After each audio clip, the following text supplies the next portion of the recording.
Jumbrox Challenge, the dark time.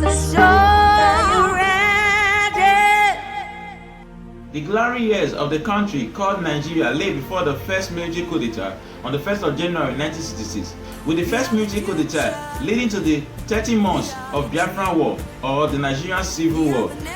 The fault lines of our nation became more obvious and of course threatening to the survival and future existence of our nation, Nigeria. The war lasted between 1967 to 1970. The combined effect of the ignoble transatlantic slave trade, the Islamic jihad of Usman Dan Fodio, the 100 years of British colonial rule from 1860 to 1960, and of course the 3 decades of military dictatorship in this country was that things fell apart. The nation has since then deviated from the true definition of a federation. The nation now practices a feeding bottle federalism, whereby the oil money for the Niger Delta is distributed to the 36 states government, the federal government, the federal capital territory in 38 feeding bottles of different sizes. The de facto system of governance in this country at present is a classic oxymoron called unity federalism or bureaucratic centralism, whereby the president decides solely on what happened at every other level in the country. This ought not to be so. What the nation practices today is an inverted federalism, whereby the federal government contributes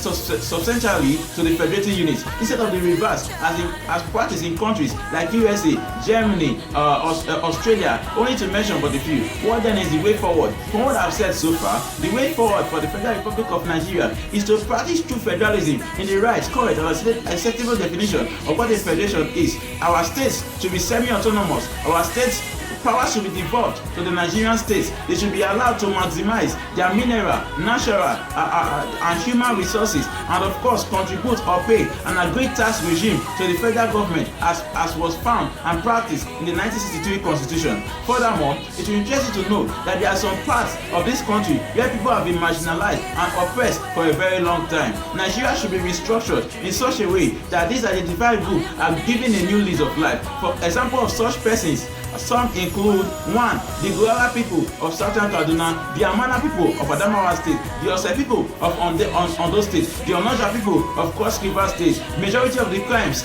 associated with insurgency, banditry, criminal activities, kidnapping are related to urgent poverty, unemployment, low standard of education, social deprivation, and hence I believe that if these problems are being tackled, Nigeria will be provided with a better, happier, and a more inclusive Nigerian citizens. Furthermore, as of today, the cost of election in this nation is far too high, too unreliable, too analog, and of course too manipulative. A better system of voting in our leadership recruitment system is needed. As of today also, the annual cost of governance in this nation is far too high, considering a developing country like Nigeria, which is presently the poverty capital of the world. There is no need to practice an American type of presidential system of government.